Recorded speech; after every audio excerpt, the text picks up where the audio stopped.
passato anche 30 anni fa con 2-0, però abbiamo giocato contro Pavia e contro Zanzara. Questa volta era un po' meglio.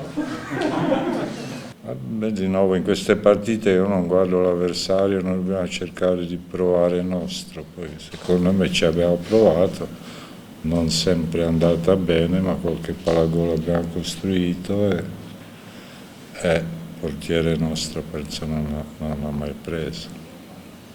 Ma noi stranamente, nonostante fatica, nel secondo tempo facciamo meglio, sarà per i cambi, ma sarà anche perché l'avversario è più stanco di noi. Vabbè, primo tempo io ci ho detto alla squadra di non fare pressing di partenza, di aspettare perché so che non si possono muovere, quindi è difficile pressare. Poi secondo tempo hanno giocato un po' più libero e hanno cominciato ad attaccare avanti.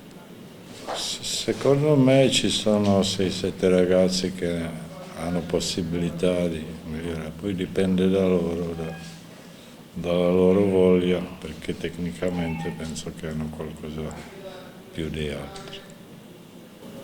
No, io ho sempre cercato di fare il contrario, nel senso prendere la palla e ripartire, perché se si gioca troppo dai tutto il tempo all'avversario di sistemarti e poi non hai più dove andare.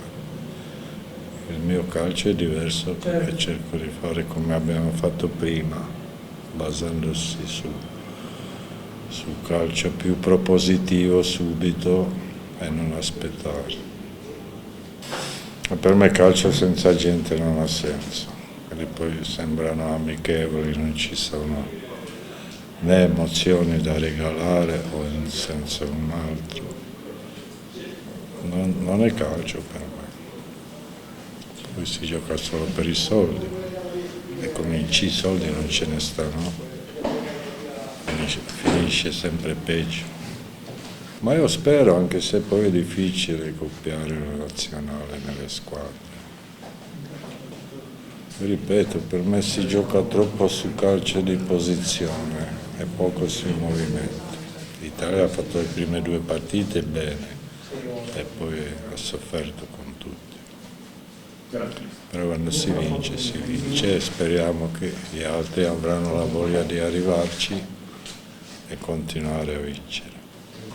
Io penso di sì, a parte che noi abbiamo rifatto la squadra da capo, a noi ci sono rimasti 2 giocatori l'anno scorso, poi siamo tutti nuovi, io aspetto, ci vuole tempo per lavorarci, poi ripeto, chi meriterà di più andrà avanti, io spero che ce ne saranno tanti dei meno.